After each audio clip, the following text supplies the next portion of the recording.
Yes,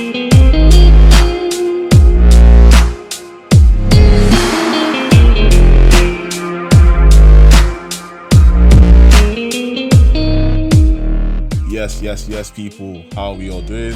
Welcome back to Lion in the Room. This is episode 26, and just in case you don't know, Lion in the Room is a podcast where we give you critical conversations basically about life and everything in the social world, but we're doing it in a bold way.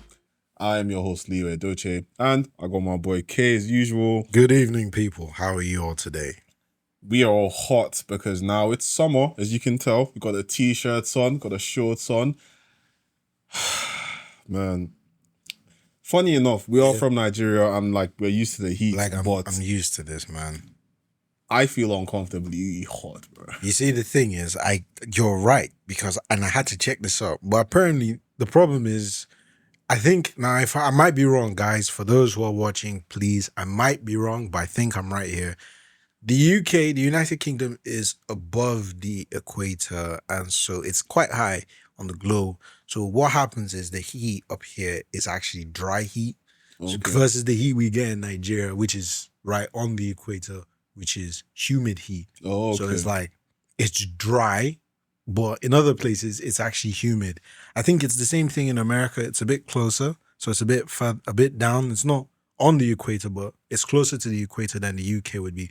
So some parts are humid heat versus dry. So that's why here it feels just so uncomfortable, because if you remember the heat wave in 2022, that was one heck of a heat wave. So yeah, I think what's happening is it's just we're feeling the dry heat. But I'd say I still prefer it to the cold, really, because it's still I can come out in my shirts and shorts and just vibe. Geography. But hey, people, if you do enjoy the summer and you enjoy our podcast, do not forget to like and share it. Please subscribe as well. We're trying to grow this community so that we can continue to share lovely information and good vibes to the people all over. But we will be getting into the vibes today. Brisky, I want to imagine you've been doing good and everything, man. Yeah. What you been up to? Oh, well, I've just been really trying to focus on my grind at work. My promotion that I was telling you about finally is locked in, confirmed, Nice. It's done. So I like that. Just trying to, read my Bible, do just so what I've been doing as of late this week, I started. So instead, usually I go to sleep watching something that maybe I don't even remember. Actually, same, man. I do be putting, sometimes if it's not some funny random long video, it's going to be some informative video. Yeah. Sometimes even some animal description. Yeah, exactly, something like that. I even put one about just a Bible video, the genealogy of Christ. So from David all the way down. And it was just nice, just good vibes, at least something good to sleep to. I know my dreams won't be messed up, but stuff like that. That's just what I've been trying to do. But what about you, bro? I've been reliving the glory moments of Chelsea. It's not easy being a Chelsea fan right now, but it's really not, bro. I think the first one I watched was all of Eden Hazard's goals as a Chelsea player. Forget friendlies and stuff, but Premier League, bro, everything, Champions League, Europa League. Bro, it's beautiful, man. He was such a good player, man. I watched I was watching all the goals from our 2016-2017 season. When we started using 4-2-3-1 and then almost immediately Conte switched to the 3-4-3. Conte was actually a decent manager. Do you know that we have so many managers that we should have kept on? Yes, we did. And I'll start with one. Tuchel. Tuchel? We should not have removed I completely agree. You know what happened? When he came on, after he took over from Lampard, remember the state we were in? Oof. We were horrible. Yet this dude somehow turned it around in January. We finished in the top 4. We were in 2 finals. We were in the FA Cup final and we won the Champions League. He turned it around from that and you guys sacked him. It was pretty magical. It makes you see how much of a business football has become. Yeah. Even thinking about it, bro, I was watching the goals. look at the Hazard screamers. Hazard wasn't the only player scoring screamers. Oh. You had Diego Costa shooting from outside the box. You had Willian shooting from outside the box. You had Fabregas. You had Pedro. Bro. My stomach is starting to hurt me, Kola. It was crazy, We bro. had players, bro. We was had crazy. players, man. Now, the thing is that I don't hate on the new Chelsea team. Now, the thing that I just dislike is that everybody is young. The oldest player we have is 37 years old. Remember Willie Caballero? Yeah. You know, the goalkeeper we took from Manchester City. Yeah, that guy. He was still playing in his 30s, mid-30s. Now, I think Enzo Maresca got sent off in a match, and he came on as the acting coach, acting manager. Wait, what? Manager? Willie Caballero had to come on as the acting coach. He had to come on as the acting coach. I'm trying to say that, like, Willie Caballero, who's probably in his 40s. I remember that guy. He used to. He was literally a substitute GK. Yeah, man. Yeah, he was good. He was good. We got too many young players. That's what I'm saying. We have too many young players. No, we have no leadership. It's true because, like, let's look at it now. Like, they're all young, they're hungry, they want to do well, they want to prove themselves. Look at what happened. There was a time they wanted penalties. Yeah, they won a penalty. Palmer was supposed to take it, but why is Madueke and Jackson fighting for the penalty? Like, I get that they're young, they want to prove themselves, and that's fine. But it's like we have a set program in place. Exactly. Our penalty taker wants to take it. I think it was even Madueke that won the penalty. But it's like, look, I get you won it and you've done well to win it. But there's a penalty taker. There's a system in place. I'm happy Palmer still took it and he scored. That's what matters at the end of the day. Because if you're on a winning team, because Madueke and Jackson have impact on the team. So it's not like if you don't score, if you don't take this penalty and you don't score, you're losing your job. No. You're still going to be on. Because at the end of the day, even when you think about it, we don't have anyone to replace you. No. The team is that young. Yeah. They even brought on this match we just played now that we won 4-1. They brought on a 16-year-old to play. Who? That boy, I've forgotten his name. Has he already scored? Tyreek George? No, he didn't score. His first touch was actually a shot on target. So props to him. Good job to him. Nice. But it's like 16, bro. It's nice to build up the confidence of the young players. Yeah. It's also important to have older figures that can still guide them. Exactly. Every career area needs some form of guidance. Yeah. But hey, people, these are just men being men. And speaking of men, our topic is another mental health awareness topic. I think in this day and age, there are so many things to talk about. But masculinity is going to be one of the things we're going to zone in on. Now, for us and many of you that are watching, I want to believe that things like the term masculinity, femininity, and other aspects in life are very easy to define and understand. But, with the emergence and the advancement of technology, science, social media, awareness, a lot of people believe that these things are not as easy to define. I don't feel that way. But we're going to use this opportunity to talk about it because everybody deserves an opportunity to find where they stand. Yeah. And if this podcast helps you understand it as a young man, as a young lady, knowing what kind of men to allow approach you, because come on, you're not gonna, in this day and age, you can't just let anybody into your life. Yeah. Friend, lover, wherever it is. We need to know what it means to be a good man and the kind of traits that are upheld by good men. So, okay, my first question to shut down this long monologue, how would you define masculinity? I'm glad you asked that. It's very, very simple. So we got 2 words: protector, provider. I like that. That's it. I like that. It's a lot more. There's a lot more context to it, but the 2 main things I believe as a man of God, a Christian man of God, protector, provider. And to get into it now is that obviously, as a man, Christian man, you aspire to, get married, have a wife, have kids.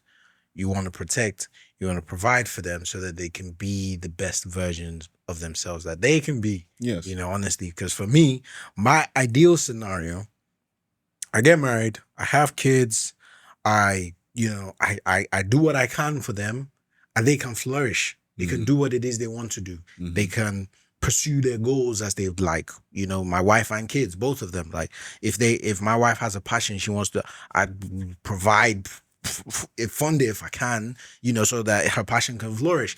Because I think the problem is in today's society, a lot of people have gotten it misconstrued. A lot of people see it as like a man is like a dictator, which that is not what it is. A man is a leader. He's a provider. He's a protector. A leader serves his people. A dictator controls them regardless of whether they want to do it or not. True. But like, what do you think? What do you think? I completely agree with you because I'll give you like a little story. Yeah. I remember when my dad, when he was looking for work, almost every evening he had to go down to the polo club where he'd be chilling with his mates and his boys. Yeah. The polo club also gave him more of an opportunity to network. Yeah. So you'd find him there in the evening after work, relaxing, and at the same time getting to meet with these top grade people. Now, as he would leave, sometimes he would tell me, and he'd come down to like my height, and they call me like this pet name, like Baba. It's like, oh, Baba, you're the man of the house now. Ah, yeah. You know, you're the man of the house now. Take care of your mommy, take care of your sister, take care of your brother. Excuse me. And now these things did not sound realistic because I was, 6 years old, 8 years old. How am I going to do that? But it instilled a sense of responsibility. Yeah. It should not instill anything else. You're not the rule maker. You're not some big shot, and you're definitely not stronger than your mom Exactly. at that age. So like, you know, it should instill responsibility. And that's what it did, because I now began to question things like, how does a man take care of a home? How does a man become a provider? How does a man become a protector? But one thing I also saw about my dad is that my dad was brave and my dad was bold. Yeah. Is bold. Shout out Batman, the Brave and the Bold. You guys know what I'm talking about. Yep. You got it. You got it. If you watch Batman, the Brave and the Bold, then you definitely enjoy Lion in the Room. Exactly. But like, that was what it was. There was a sense of responsibility, and there was an understanding towards being brave and boldness as a man. These are not traits that women do not have, but as a man growing up, even with being a young boy, you need these traits. Yeah. They help mold you and they prepare you. Yeah. I believe they prepare you for the outside world, because a lot of people say things about men and women, obviously trying to show that men and women do lead different lives and things like that. But I believe that it's very hard for a man to make a name for himself, you know, legitimately in this day and age, because nobody really cares who you are. Yeah. If you're a beautiful lady, and I'm not trying to say anything negative towards ladies, but if you are a beautiful lady and you don't want to work hard for a significant position in life, you can really go reduce your value and sell yourself to a sugar daddy or something, and you can live your biggest dreams, I guess, materialistically. But for a man, it's not that easy. You know what I mean? You know what I mean? So like, I think when it comes to masculinity, it's basically just the characteristics and traits that make you a man or a boy, and they will always kind of be different from femininity. You know, I actually even wanted to touch on that point as well, actually, because yeah, you actually do have a point. In today's society, like in the day and age, like if you're like a beautiful lady now, like, and you start up an OnlyFans, it's not necessarily a guarantee that it would, you know, succeed or blow up. But it's like for the ones that do blow up, like let me use Bad Baby. You know Bad Barbie, the one that she was a musician before. How about that? On yeah, that one. Like, look at this, for example. When she turned 18, right? She opened an OnlyFans. She made millions within 24 hours. And the thing is, like, this is where I'm now gonna connect it. The demographic, the overwhelming demographic was men. Men. See, here's the thing about that, right? Really and truly, like, okay, I'm coming from a perspective of, as a Christian man of God, right? A Christian man of God would not be sitting down on his phone waiting the moment a 17-year-old becomes 18 and releases an OnlyFans to pay money into this. If you had the discipline if you had, what are the points of masculinity? If you were disciplined, you wouldn't do that. You wouldn't. You'd probably do something more productive. That's very true. Like at the end of the day, right? You know what? I'm not even gonna judge her on Bad Barbie. She's lived her life. She's had her experiences. There was a demand. She had the supply. Unfortunately, it was pictures of her. Yes. You know, but the men in droves came out, got it. Men who lacked the discipline. Mm-hmm. Men who, instead of doing something productive, you just decided to spend money that you probably worked and earned it into OnlyFans. True. Which seems to be a waste of money, which is It is a waste of money. It is a waste of money, in my honest opinion. Like, you know? Now, the thing that comes to mind, sorry for cutting you in, Yeah, is now yeah. like, because these men were boys before. Yeah. And to be a boy, you most likely had a father. Aside from the kids that lived in single parent households, Yeah. where they had parents that abandoned them, these were men that did not fully become good men. I believe that there's always something that causes this shift in influence. Yeah. That causes you to be attracted to the unnecessary. Mm-hmm. Because a man that cannot control his emotions is an unstable man. You cannot Exactly. control yourself. You're very unstable. That's why we have men that go around causing or committing atrocious crimes. Yeah. You look at the whole Bad Baby instance, she's not the only one. You got another one. I think her name is Sophie Rain. Regardless of whatever life she lives, she has an OnlyFans as well. Yeah. She comes out with the persona of a virgin, and just those things perk the ears of some of these guys, man. Yeah. They start to get so interested. Yeah. And it's terrible. And you need to look at cultural influence. Yeah. You need to look at cultural influence, what you're surrounded by, and who you're around. Did you have any older siblings? No, I didn't. Neither did I. So most of what we learned was from our parents. It's from my dad directly. Exactly. Did your dad have any particular traditions in the home, like things that only you and him did? Actually, quote yeah. unquote, men? Yeah. So my dad and I, we used to watch football a lot. Like we watch it together. He has his chair, I'll sit in mine. Especially, you remember, there's a side tangent a bit. The Tottenham, the time that the season Tottenham made the Champions League final. Oh yes. We watched all their games. We watched the Tottenham City game live. Remember it went crazy. It was like 5. Raheem Sterling scored. It was disallowed, and then so like we would watch that together as men. Mm-hmm. My dad actually even was the one that got me into video games as well. Really? So I can remember some of my earliest memories as a boy were both like on the floor of the carpet. We're playing video games together. Mm-hmm. We're playing maybe a Raw versus SmackDown or something, WWE, that type of stuff. You know, I pick Stone Cold, he would pick The Rock, and it's like that type of thing. So there's things that I learned from my dad as a man. A lot of the things I learned from my dad, or the lot of things I embody as a man, was from my dad. I'll give an example. My dad is loyal to my mom. That's it. Him and my mom, like this. Yeah. Like, I'd never see any funny women. Nothing like that. Has he ever told you why, like, he stays with one woman? Because that's what it is. As like a God-fearing man, and plus he loves my mom, obviously. Of course. But as a God-fearing man, it's like one man, one wife. Exactly. And that's it. He would go to work. He would come back to meet my mom. That's it. I didn't even see him go to clubs.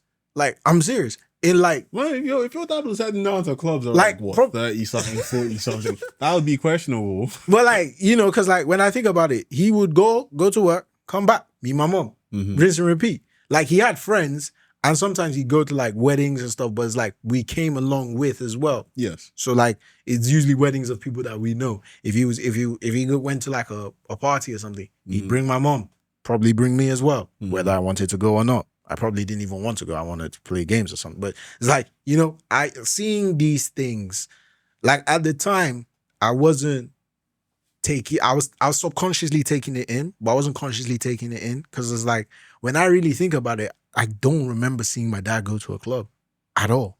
Like, I just remember him.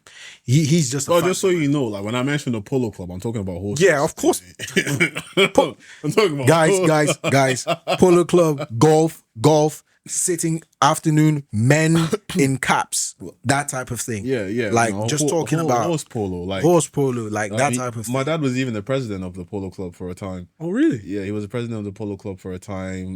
That around that time he was heavily involved in I guess a lot of their work. Yeah. There. And like I said, with networking, you find a lot of people that you can actually build contracts with. Yeah. You know, and that's just how my dad began to build himself up. Now, I don't mean to continue to interrupt you, but I like how you mentioned how you played games with your dad. That's not a quote unquote manly thing to do. That's not what makes you men. Yeah. Because like my grandma, she used to watch WWE SmackDown as well. Really? Like, yeah, bro. Really? When I used to go to my grandma's house, and my mom be telling me, you know, whenever we talk about my grandma, God bless her heart, you know, we would go to her house. Yeah. She's just lying in bed. Oh, how you guys? Da, da, da. You look to the TV, bro. See Undertaker, bro. and you're like, oh, no, you're watching WWE. I see that my small cousin, he's adrenaline 100%, bro. He's like, oh, yes. He's been watching this shit all day. And she's just like, yeah, you know. And she'd be giving out like these sound effects, like when you throw a guy on the ground, she's like, yeah. And you're like, no, calm down.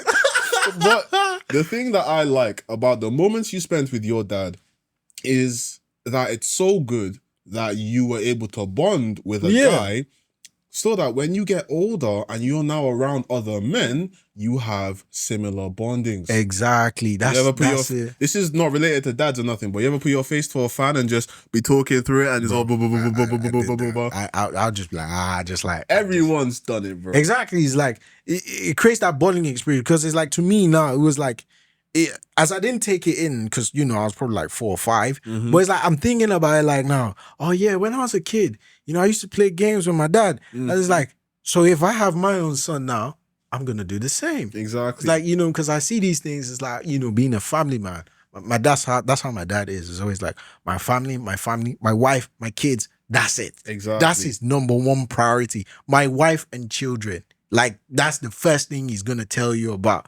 And so, like, now to me, it's like, oh yeah, you know, when I get married, it's like, I'm just going to be about my wife and kids. Like, you know, because like, once you're married, I'm married. Like, you probably won't be seeing me, you know, with other women and anything like that, you know? And it's really good, because it's like, it sets a standard. So this is how, you know, and it even affects the daughters too. Of course. Because it's like, when a woman's looking for a husband, like, subconsciously, she's gonna reflect back, oh, how did I see my dad with my mom? Of course. How did that happen? You're never gonna marry a guy that is less of your father. Exactly. Because it's then kind of like you're underestimating yourself, or underestimating or over-exaggerating. Is there a word like under-exaggerating? Most likely. But you're not making the best choice. Exactly. You're settling. Settling for less. You're settling for less. You can't go for less of a man when you know that your father is a protector, provider. He's a kind man. He's patient. He's strong. Come on. Those are particular things. I was going to say there isn't a lot to do to make you a man, but as a guy, you learn that you do need to be strong. Yeah. You learn that you do need to be brave, and you do need to stand first. You need to still be polite. You still need to know how to respond to every situation that comes your way. Exactly. That doesn't mean that ladies don't have to learn how to do that, because, come on, even the Bible speaks of that Proverbs 31 woman. That woman, she doesn't just bring praises and blessings to her household, but she's an example of where she comes from. Yeah. And she's now coming into this union, obviously with you coming together with her, but her coming in, she is an example of, I guess, you know, near perfection. Yeah. So for now, we're just talking about the brothers and stuff, you know, but as a man, there isn't so much aside from positive morals. Yeah. Positive morals, man. And that's how I've always felt. Positive morals. Hey, people, there isn't really much to say about this first section, so we'll move on to the second one. If you are enjoying it, take some time, give it a little pause, get some tea. Tea is quite good for you. Maybe not for the hot time. Get some juice. Yeah, maybe some biscuit as well. You like biscuits? Yeah, man. Yes, people. Lion in the Room, episode 26. We are back, and my boy K, I got a nice little funny question for you. Yeah, sure. Now, Let's have it. As a guy, Mm-hmm. embodying true masculinity, the right masculinity, Yep. is important. Of course. But when we were younger, we saw so many weird, funny cartoons, man. If you could pick a fictional role model based on masculinity, who would it be and why? You know what? I'll tell you mine. As you were asking me that question, I hope we didn't think the same thing. one person came into my mind. Let's see who's that. It was Popeye. Oh, okay. What were you Popeye's a clean one. Yeah, what were you thinking? Johnny Bravo. Oh God! Oh no! I'm pretty. I can't believe I didn't think of that one because Don't get me wrong. See, Johnny Bravo was like a womanizer, but he didn't quit. He never quit. He didn't quit. He never got the play though. He never got like a girl or whatever. Yeah, I don't think So the thing is like he had the wrong approach. But what's that thing again? You miss 100 shots you don't take. Or was that thing? You miss 100. You miss 100% of the shots that you don't take. I think. Exactly. Yeah. Exactly. If he put his word, he had everything. But the issue is that, or the great thing is that Johnny Bravo showed that you can't just have muscles without proper brain. Yeah. Or proper like lingo, you know what I mean? Yeah. Because he came in, he just flexed his muscles. But, and it's like, and then he's got a smack to the face, bro. It's like shit.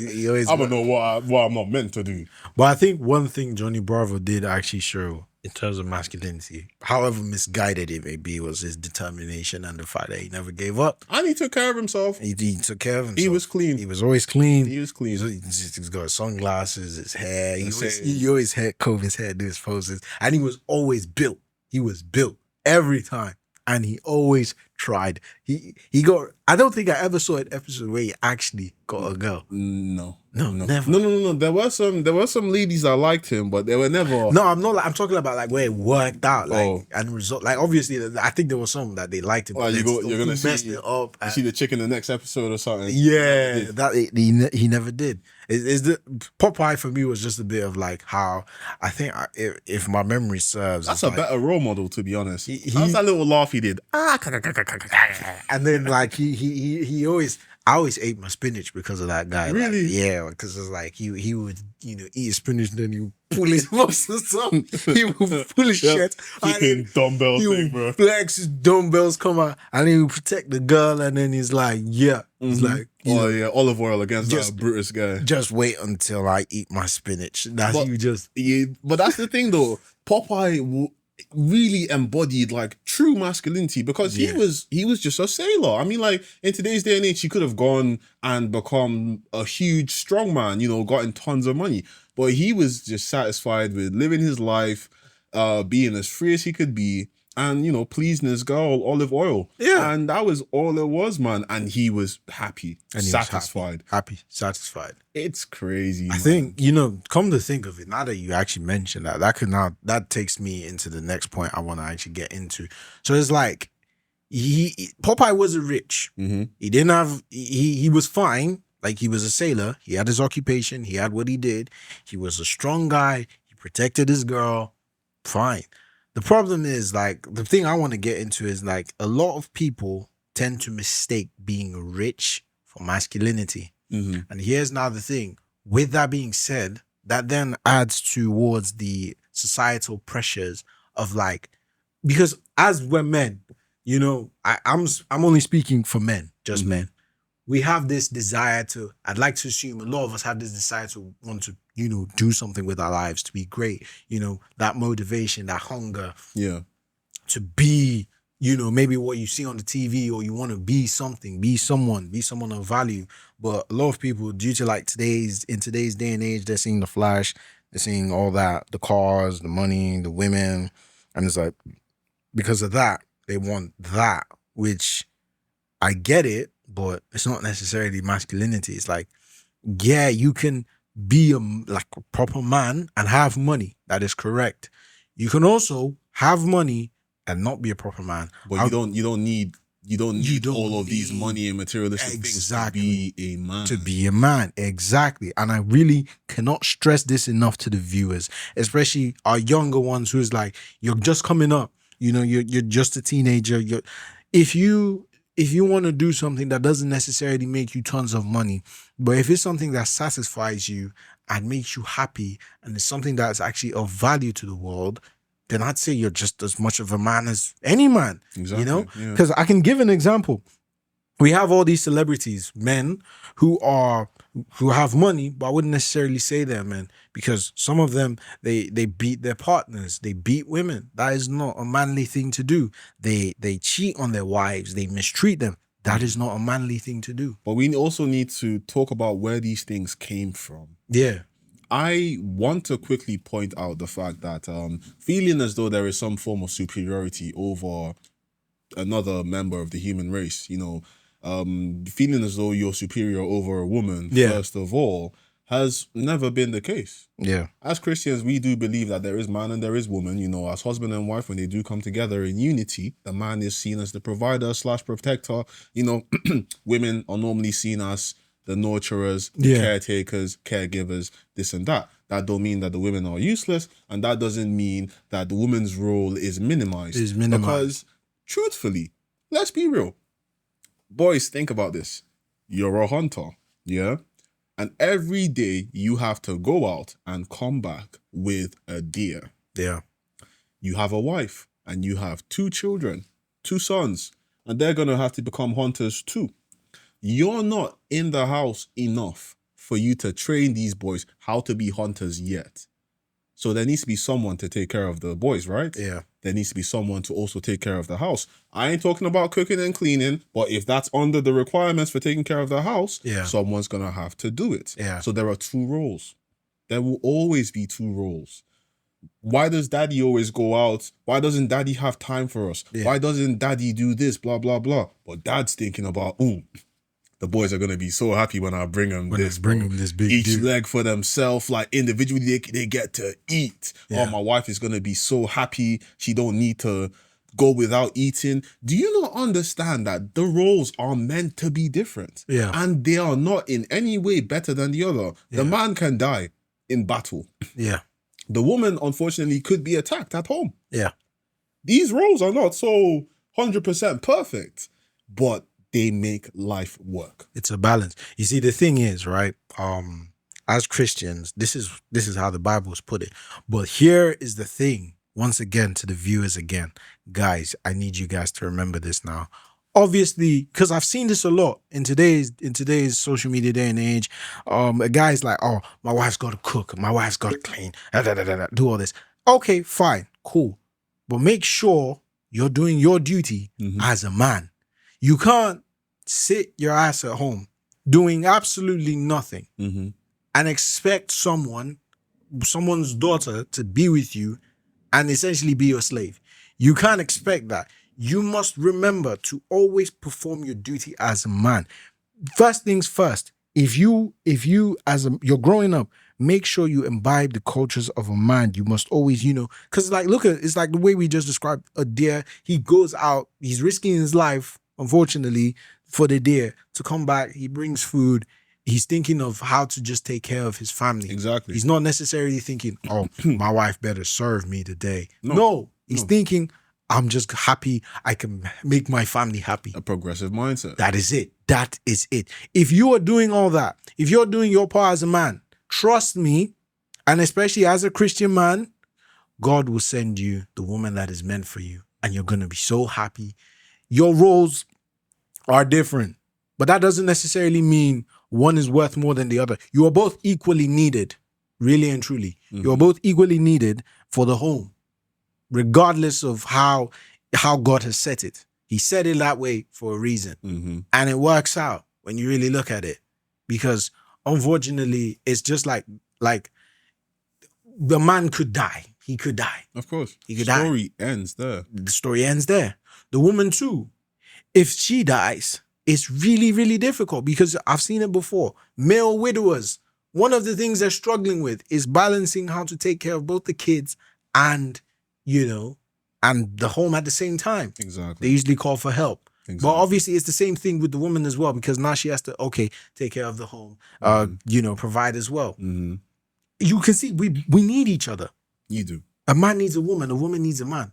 There have been cases where there are, bad men. Bad men who were, would I say, forced or were kind of pushed into fatherhood, because obviously their choices is what led them there. Yeah. And, the kid comes without a father. Yeah. And, you're really just hoping that the same cards don't play themselves again. Exactly. But you really just have to train this generation into understanding the importance of both. Yeah. The importance of both. I like how nowadays they're bringing out, we play video games. They're bringing out video games where there needs cooperation, like It Takes Two, Split Fiction, things like that. They're not completely related to what we're talking about, but it shows how some things actually require the power of two people. Exactly. The power of two minds. And each role is both different, but at the same time, equally as important. Exactly. And now relating that to how you live your life, sometimes you may even feel like the opposite role is more important than yours. I'm just a bruiser. You think about it, bro, from like the fighting games. I'm just a bruiser. I'm a rogue. It's like coming out there, bro. Like, I got my little sword and my shield and everything, and like you're there. You're like a paladin. You're like a mage. Like, damn. Like your roles are both very different but important. You ever thought that like the rogue wants to sit down inside and relax? Like, how many men just want to sit down and work a 9 to 5? And they love it. I don't think niggas love this stuff, bro. I really don't. Unless maybe you're doing like something you're passionate about. Yeah. Most people don't even have that opportunity. Exactly. If I knew that I could stay at home with my wife and kids, and like, when I have them, and I didn't have to go out to provide, like provisions were always there, maybe life would be nicer, bro. But for now, it's different. For now, it's not different. The way it is. And hey, it might not even be better. So as it is right now as guys, we understand the assignment, man. Understand the assignment. Go for the roles. It doesn't make you any more and doesn't make you any less of who you are. Yeah. But you should never feel as though what you're doing makes you better than the opposite gender. And come to think of it now, that actually just entered my mind. I think now, admittedly, as I was coming up, I think I might be a victim of this, but have you ever thought of like some quote unquote negative stereotypes of being a man that you might have been peer pressured into, or where you felt you want to follow the trend or something like that? Kind of. I think like for me, most of what I learned was face value stuff, things I saw with my own eyes. Like I guess like I used to get into fights with my siblings and things like that, and they say like a real man don't need to throw punches. Yeah. But that's not really a negative stereotype. I don't really know. What about you? I think for me is like that whole macho man persona. Oh, okay. Being a quote unquote man. Yeah, I gotta flex my muscle. If you try me, I'm gonna mess you. That type of thing. Always having to prove something. Yeah, that I fell into it a bit when I was younger. So I got into fights at school. It's like if I felt someone disrespected me, instead of just calmly, using my words to say, this is what you did. I don't like you. Whether they were like, okay, I'm sorry, or they told me to piss off, you'd still react in violence. I'd still react in violence. What I should have done, guys, listen, what I should have done is once I had said, okay, this is what you did, I didn't like it. If they said sorry, we hash it out. It's all right, man. You're my brother at the end of the day. We leave it at that. If they tell you, piss off, then that's fine. Walk away. This is one thing I need to stress, because this is the point I'm trying to get into. As when I was young, it was always seen as like, if you walk away from a fight, you're weak, you're scared, So it's like, okay, yeah, he's just disrespected me. I have to prove up. I got to show up, Like, I'll give you an example now. So I was in school, right? There was this dude that was my friend. I'm not going to say his name. We were friends at the time. But one day, I was sitting with like some of the girls, and then he comes and puts like a crisp packet in my shirt. And I'm like, I'm like, what? I didn't even the funniest thing is, he did that immediately my mind registered. He just embarrassed me in front of girls. I didn't even say anything. I just came. I got up. I took the crisp packet out. I tore his shit. Put in. We started struggling. Like I got suspended. I didn't even say nothing. I didn't even say a word. Just like got up, tore shit. We started struggling inside. I'm like, and the teacher was watching. I didn't care. I was like, you're not gonna disrespect me, like, bro, like, because to me, I was like, yeah, I'm gonna be man. But really, So, yeah, really it was unnecessary. it was unnecessary. Really and truly, when I think about it now, ideally, really and truly, I probably shouldn't have done that. I shouldn't have, Of course. got into a fight. But like, obviously, now the whole thing was weird. Like, why would you do that? I should have just taken it out. Just be like, what's your problem? Like, why would you do that? Instead of just not even speaking, just getting straight down. Or ignored it, really. Because really and truly, guys, here's the thing. That was school. I got suspended. I walked it off. It was fine.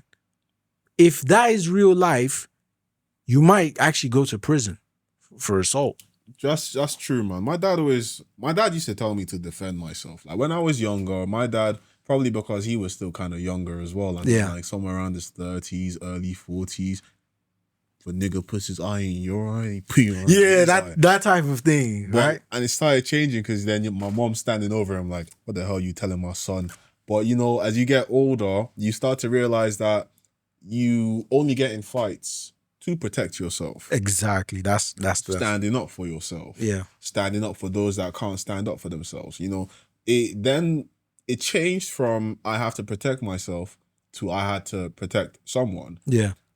Thank God I had siblings because I had to then protect my siblings. Exactly. Now, I realized that as a guy, you tend to be influenced by so many different men, bro. Yeah, you really do. You either have role models, or it's your parents, or it's a brother, or it's a cousin. So it really depends on what you're soaking in. Mm-hmm.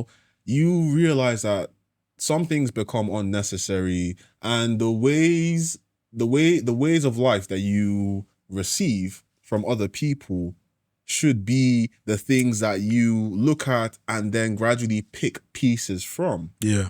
We talked about Andrew Tate, the top G, and bro, 2 years ago, like, I really liked most of what he was saying. Now, see how I said most? Because there were also things that didn't slide with me. Yeah. But once I said, I kind of like what Andrew Tate's saying, a lot of people are like, yeah, you're on the wrong path. You're on the wrong side. Or he's only going to teach you how to be misogynistic. Or, I came to realize that one, Andrew Tate is a man like every other man.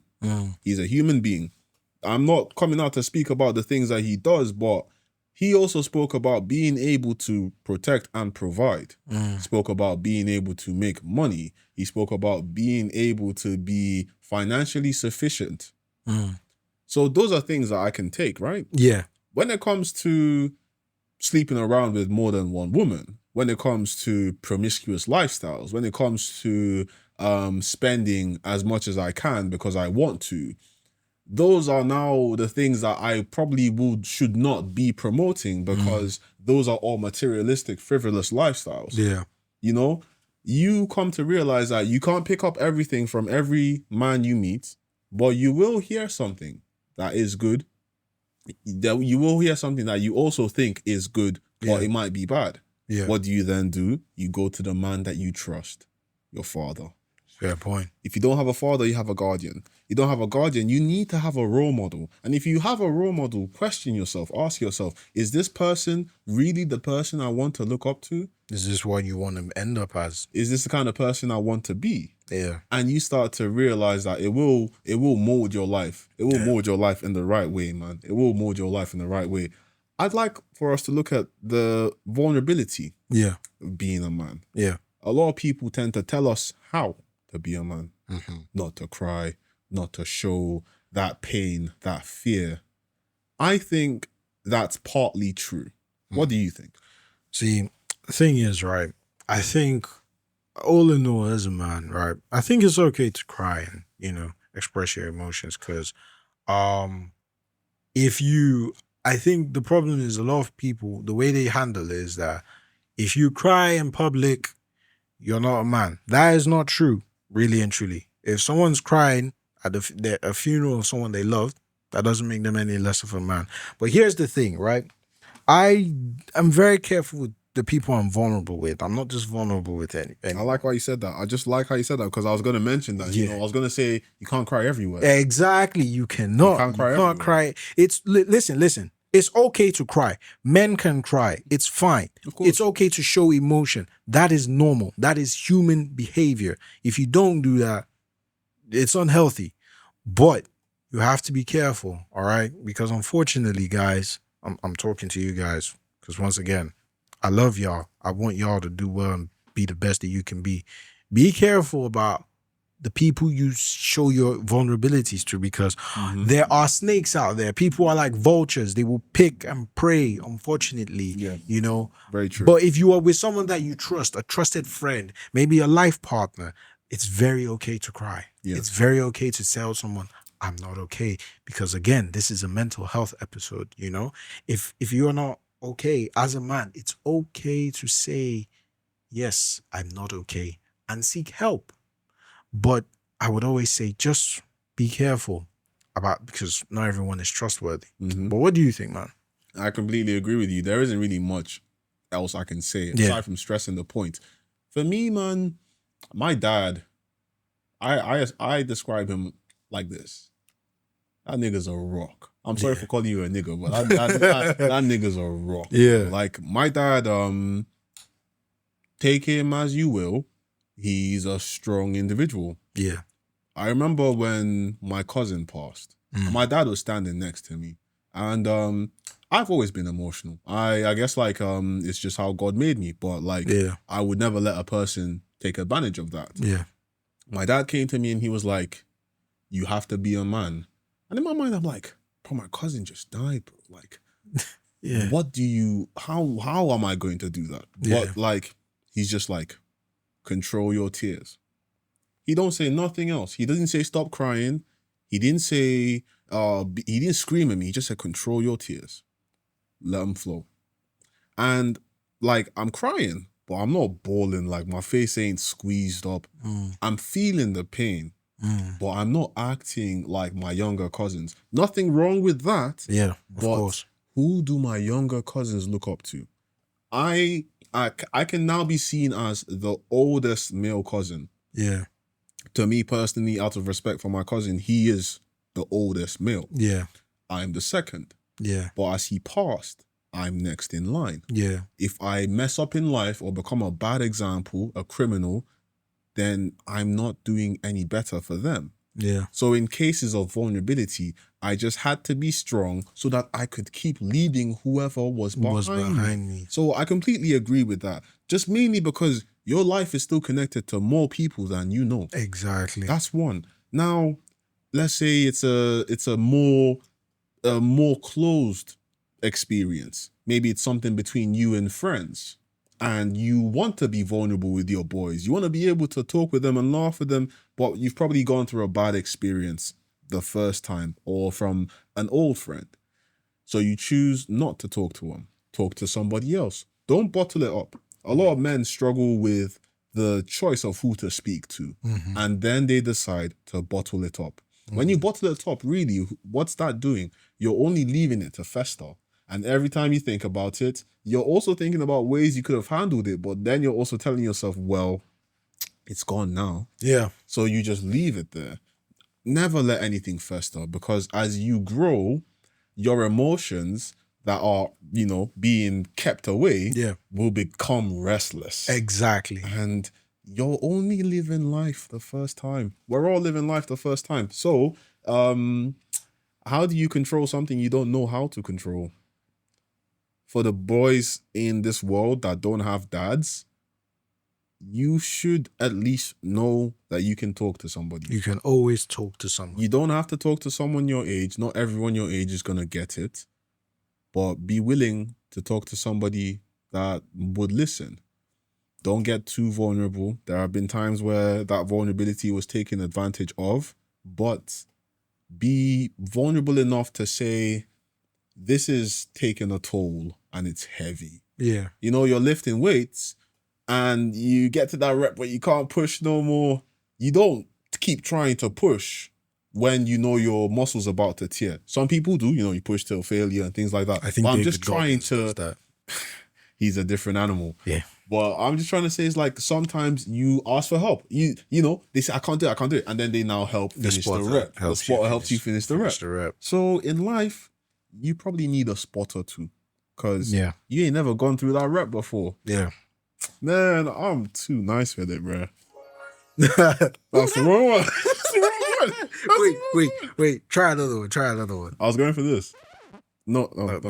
I was going for this. Yeah, guys, we're still using the sound. We don't use the soundboards often, but if you do like it, actually, just let us know in the comments, because we always just add that. That was nice, to be fair. Man, oh my days. But yeah, guys, as my brother here, Leo, said, it's okay to be vulnerable. Control yourself, but it's okay to just let someone know, look, it's much on me. This is how I'm feeling right now. Because if you bottle your emotions, you're going to explode. Mm-hmm. It will come to a point it's like when you shake a Coke bottle. Thank you. A Coke bottle.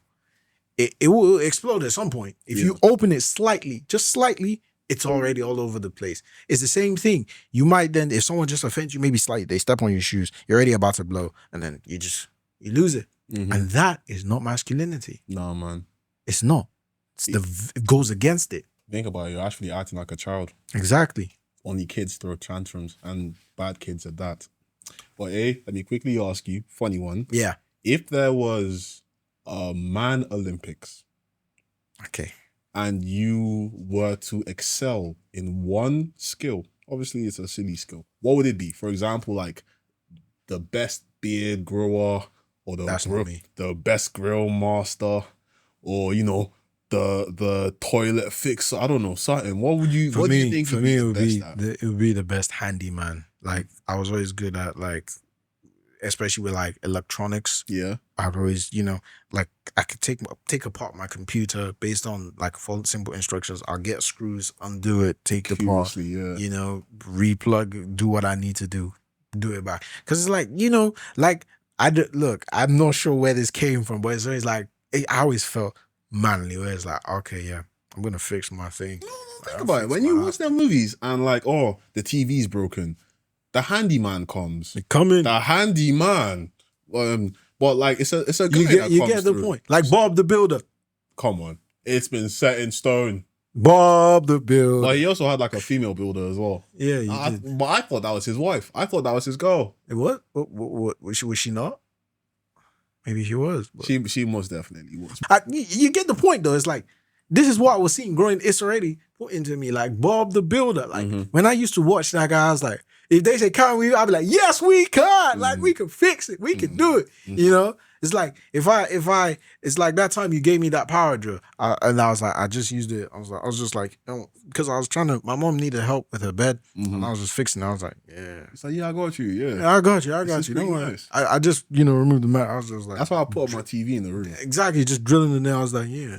It just feels nice, bro. Imagine another man calling a man for help.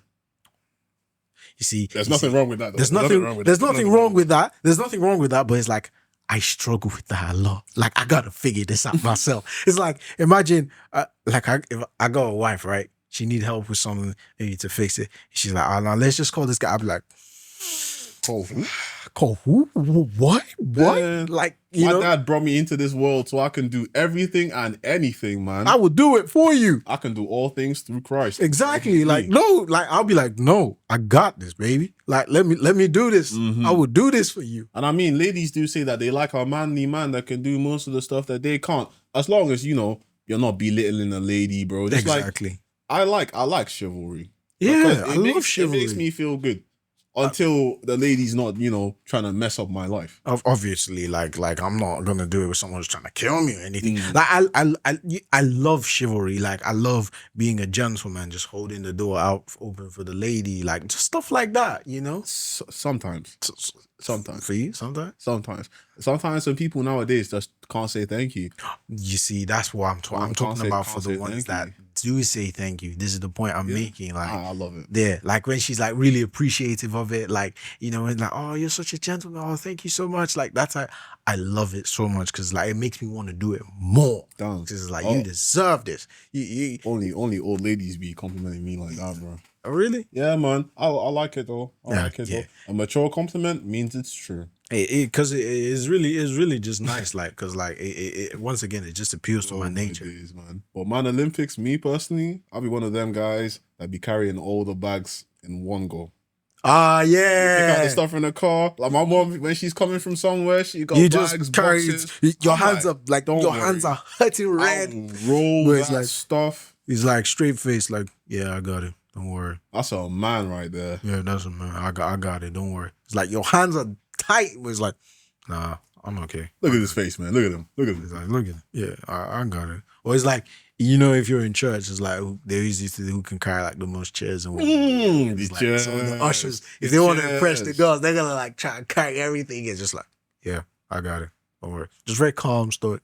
Yeah, I got it. Well, can you see from there? You know, holding. Yeah, of course. Yeah, I got it. It's like, oh, do you need me? No. Sorry, I got it. Someone will say, "Guy, let me have these chairs for you." You say, "No, leave the chairs alone, guy." Just like, no. I got it, bro. I got it. You good. You good. Just the simplest things, bro, can be so manly. Yeah, it really can. It Just don't need to be too much. like really and truly. Yes, people, we are now in the final segment of episode 26. We have had a nice conversation about masculinity, what it truly means to be a man, from two men making their way in life. Yeah. But now we got to go into the lessons learned. My first question to you, still directed at me as well, Yeah. but my first question to you, my bro, is what do you feel like what do you wish you learned earlier on in your life about masculinity? That's a good one, actually. One thing I wish I'd learned more is like just being calmer, being a bit more level-headed, Assessing the situation. assessing the situation I like that. before, like, just thinking, seeing the situation, taking it in before just acting rather than instead of acting. Because when I was younger, I was a lot more high-strung. I used to think, you know, whoever shouts the most, he's the manliest man in the room.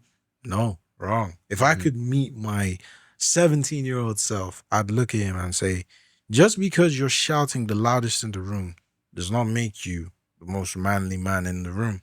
Just because you're doing things without thinking, or you're not just stopping, not necessarily hesitating, just like you're just acting without thinking, that doesn't make you a man. Just because you're getting angry, trying to flex your muscles, maybe over a game of football or whatnot. Like, obviously, we all did that as kids, to be fair. But it's like, just because you're like, oh, trying to, you know, in front of the girl, that doesn't make you. The unnecessaries. Like, you know, like, Yeah. you could flex a little without Of course you can. belittling another person. Exactly. You didn't need to shove a guy to show that you got that power. Yeah. There was one time, I remember, I had moved to Trintate. Yeah. And this was when I liked to play football. So I believed that, I could shoot free kicks. I've been playing FIFA. Like, I see how the way they curve these balls in between somebody's head, bro. I can't get this stuff. So I was playing with my mates. Yeah. If you remember Kazola, the guy that Yeah. came I over, remember. So around that time I had met Kazola, they were like, yeah, this guy can shoot free kicks anywhere. So I'm taking this free kick for my team. Yeah, I remember it had rained, the floor was muddy. If I had to explain it, it was like a rainy night in Stoke. So I get it. Don't worry, I get it. you got a wall. Yeah. You got a wall there. I remember Joseph Michael was there. One of these other guys, Franderson, was there. There was a keeper. I don't remember his name, but he left the school probably a year after. He was a chill guy, but he was the keeper. Yeah. He was at the back, bro. So I curved this ball. Yeah. I curved this ball. I still missed because he saved it. I didn't miss. I curved this ball in between Kazola and Joseph Michael's head. Yeah. Yeah. Curved this P. This P went. And regardless of the fact that I didn't score, I still felt like that was a good free kick. Yeah. I'm turning around, and there was this particular girl that I started to like. And she was like, that was a nice free kick. I'm like, yeah, I know. I went back there. Of course I know, man. You don't have to. Then it's like You don't have to go and disgrace your fellow mate, or like I say, get out for your test now. I saw that you got 5 over 10. You know, some guys will do that, especially my like days. if you're talking with like some of the girls, they'll be like, "Hey, guy, why'd you score 2 out of 20 in front?" Like, bro, what? Like, Praise from nowhere. just in front of the guy, and they will do it because they know that girls are there. But it's like, bro, just because you did that, it's not gonna make your chances with them any better. No. Like, you didn't need to do that. Unnecessary stuff, broski. But like you realize that you learn to assess the situation better. Yeah. You learn to use your words more. You know, you learn a little bit of patience. You learn that not everything is decided through fists. Yeah. And definitely not yours. Yeah. Definitely not yours, man. And I really just liked how we discussed it, because all of this is literally just about inspiring the future generation. Exactly. And we are already inspiring generations that come after us, like our siblings. You know, having a younger brother, you will never want your brother to. Bro, I tell him all the time, like, don't make the mistakes that I made. Don't fall for the traps that I'll be messaging you. I'll be like, look, bro, like, these are the things, like, you're because he's 17 now, he's getting to the age. I know what I was doing when I was 17, like, because when I was his age, I had a girlfriend. We were dating for like 13 months. I wish. Like, and it's crazy to me because like he's reached the age that I was. But he don't have a girlfriend. To be honest, I'm not too sure, but you know, I still talk to him. I was afraid of that stuff when I started living with my brother. Like I wanted to know. I was asking him. I started asking him like when I was in secondary school. I was okay. Are you chatting to girls now? So well, not really, I don't really like girls like that. So I was okay. Maybe bro still in the cootie stage, like not too interested in girls, still focused on games. And now girls be looking at this nigga like I'm like, what the fuck you looking at my brother for? Like, relax. He's not ready for marriage yet. Leave this brother alone, bro. Let him be. Leave him alone. Just let him be, bro. Like, you know, like just like that. Like, cause now it's like, cause when I'm looking at my brother, it's like, not to me. It's just like, look, you don't necessarily need. Oh, you have to have girlfriend. Like, no. I'm just like, let him be, bro. Just if it comes, it comes. Exactly. That's the mindset I have, because I know I did things differently. Because let me tell the truth. When I was in secondary school, my parents knew this. What was my issue was girls. I liked women like all the time. Like, yeah. If you see girls, yeah. You just the color is there somewhere. Just yeah. You know. I ain't even gonna lie to you. I was eager. I was eager to do new stuff. The ladies, didn't work well for me. I think what happened was, for me at 14, I don't even know what happened. It was like a switch flipped in my head. Oh yeah. Because initially 13, 12, I was scared of asking girls out. Like, that's how serious I was scared of asking girls out. What did you know about asking? Like, what did I know? Like, but when I turned 14, I don't even know what happened. I remember it clear as day. One day, there was like, oh yeah, there's this girl actually. You know, I was like, because there was a girl I was kind of talking to. Where I was like, one of my boys was just like, yeah, have you asked her out? And I was like, no, I haven't. I should probably ask her out. We were playing football. I just walked off the pitch, and he was like, you left the game. Yeah, call out the ball. I said, just play without me. Oh. I was like, I thought I was supposed to just play without me. Oh, too cool. I was like, I went to go and look for her. I was like, yeah, hey, do you want to go out? Like, do you want to be my girlfriend? She said yes. She looked at me and she was like, God, she was smiling. No, it's good. She was smiling. Okay, I'll get back to you. And then she went to discuss with the, because she went to the high trade. She went to the high embassy. Now watch this. I'll give myself this credit, because 14-year-old me was ahead of the game. I was already friends with the high embassy. Okay. So they sold my market well. Because I didn't know this at the time, but another guy asked her out. At the same, in fact, he was my senior, a year older. He had asked her out. So they were debating. She had 2 guys. I was like, I'm guy 1, guy 2. They were like, oh no. But because I was already good with the height, they were like, yeah, nah, go for color. She came back to me. She said, yeah. And, bro, I think we did it for what, 2 months? Those 2 months, I was the coolest guy in the class, bro. When I saw that, they're like, color. Because some of the girls like, oh, color. It's like, I was just like, yeah. So that's what happened to me, bro. But I'm just like, for my brother, if he was like that, great. If he's not, then he should just be himself and live. How can men, let's say you and I, how can we help other men embrace a positive version of masculinity? you know, because at the end of the day, bro, things like the cycle of abuse, shout out J. Cole, things like the cycle of abuse tend to lead men the wrong way. If a young boy is born into a terrible lifestyle, a terrible household where there is already a man set in place, but that man is not a strong-willed man, is not a correct guy. I get it. How do we now strengthen these brothers? Because we've seen young boys become abusers because they watch their father be abusers. We've seen men become criminals because they lived in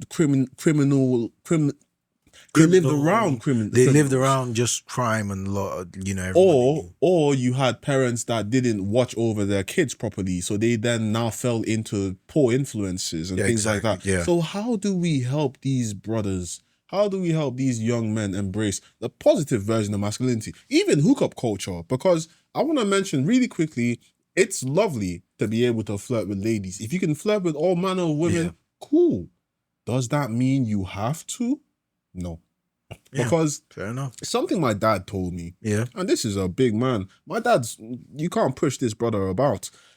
You lose value the more you play about with women. Doesn't mean that it's women that causes you to lose value. But why should you go from one woman to the next? It's kind of like a lack of discipline. Exactly. Not it's kind of color. It is a lack of discipline. You cannot move from one girl to the other, especially if you are hooking up. Don't mean you can't go to the club and romp about, bro. Like, we saw that all the time. Yeah. You can dance, you can have fun. Doesn't mean you have to get her number and call her the best thing you've ever met in the world, bro. It's actually true because, like, when you think about it, it's like, just because if you as a man, you say, oh yeah, I slept with like 40 women. And it's like, it's not a flex. No. Like, it's a choice you've made. Yeah, sure. Like, I'm not going to necessarily bash your choices. Like, but it's not a flex at the end of the day. We got ladies sleeping with 100 men. It's not a flex. It's really not a flex. Like, you've done what you've wanted to do. Fair enough. Like, me personally, especially as a Christian man, I wouldn't even advocate for you to be sleeping. Regardless, as a man of morals, a man of moral principle, including a Christian man, because, you know, the faith shows that all things are permissible, but they are not necessary. Yeah. And to enter the kingdom of God, you now need to drop all these things that are permissible. Yeah. You realize that they do deter you. As a man, bro, you're not leading a good example. Think about it. You know, the things that make entertainment so nice, the things that make indulgences so nice, are the same things that make you less of a man. So you need to moderate yourself. You need to balance these things. In moderation. Even if people knew you as this hot shot that drives a Hellcat or whatever car that doesn't have a hood, you can still be respectable. You know that guy is like, oh, you ladies all right? How you ladies doing? He's always speaking about the ladies. But when it comes to niggas that are waiting at the door to pick up a girl, you don't see him there because that's not who he is. Yeah. He's not some womanizer, but he knows how to talk to women. But he's not necessarily so all trying to get in every woman's pants. He's not seeking that out. He's probably just there. Maybe he enjoys the conversations. Maybe, I don't know. The thing that I've kind of noticed here is that sometimes when you're around a lot of ladies as a kid, you tend to learn how to speak to women. Yeah, actually, that is true. You tend to learn how to speak to women because you don't feel shy around them. These are all the things. You might feel shy around, I guess, girls that are like your age. Yeah. I know how to talk to ladies much older than me. I don't know why. If you want to know why, check out my radio session. Oh my days. I'll give you guys that one. Of course. I remember. But honestly, you realize that like as you are around some of these women, you tend to be more confident. You get some insights, you know.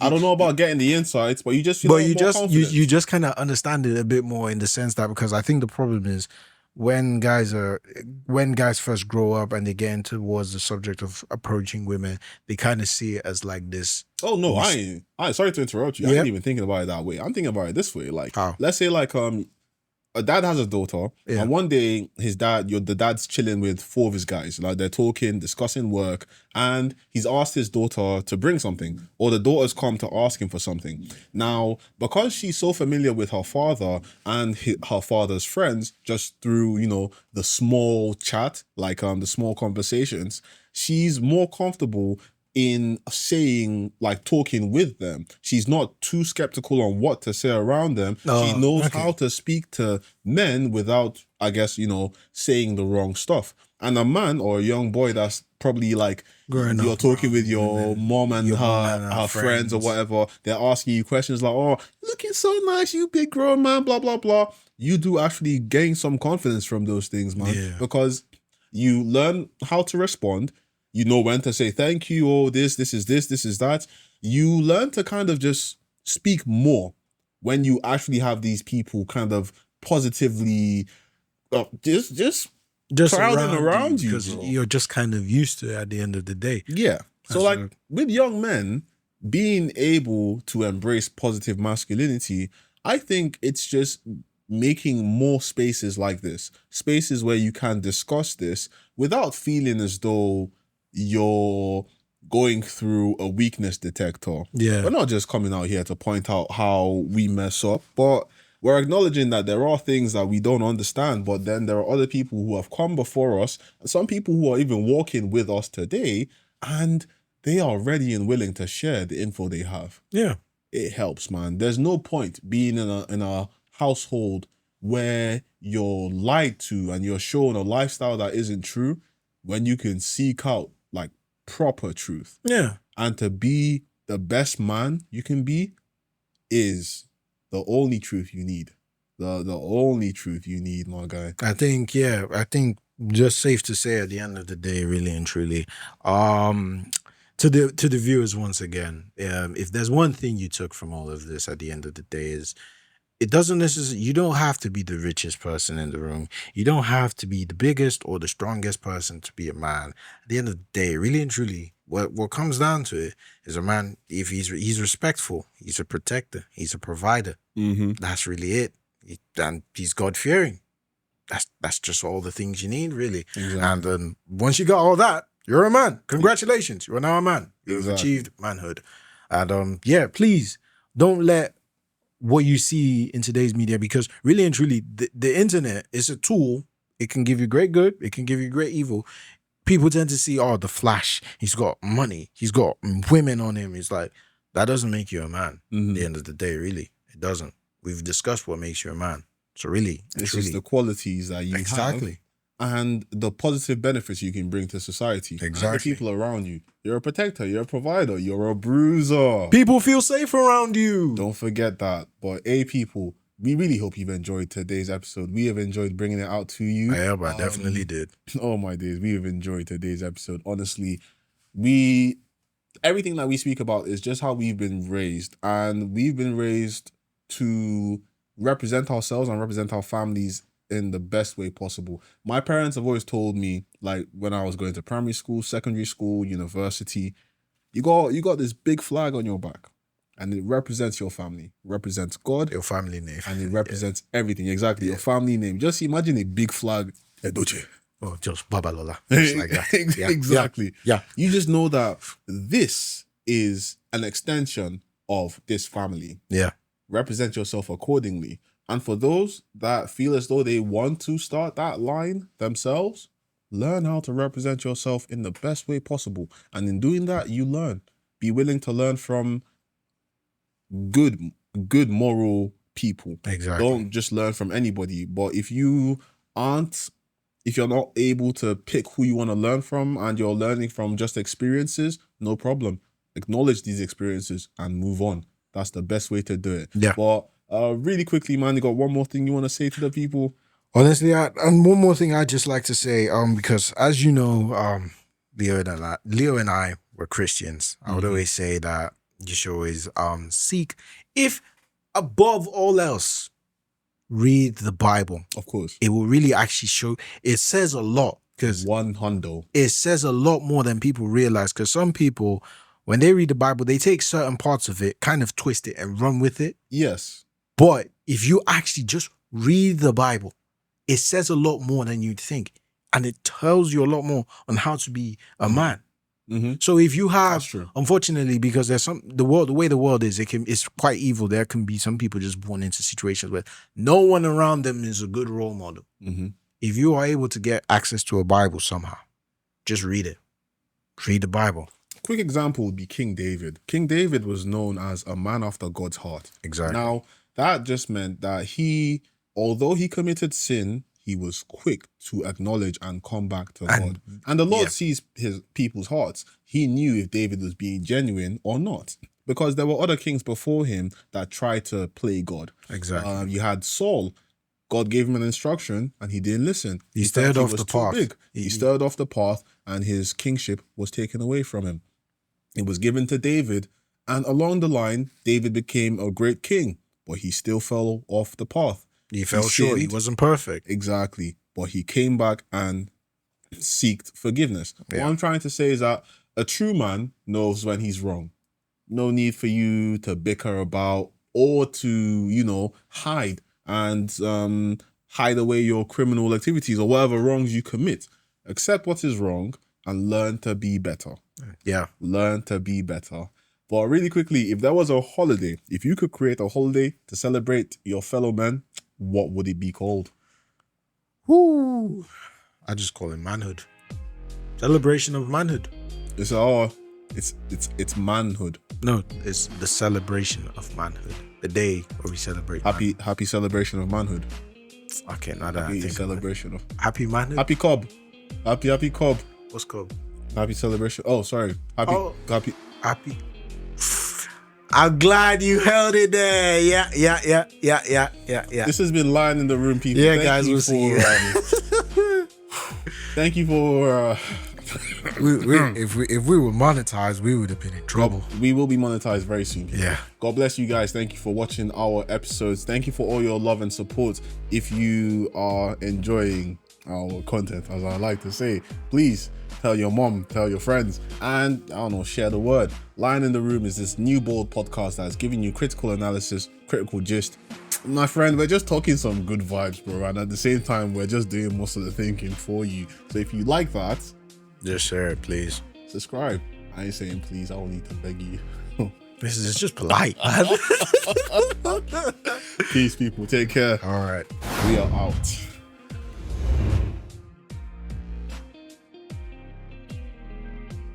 Nice. That's a good ending. Let me check this. Celebration of manhood. We almost just got us.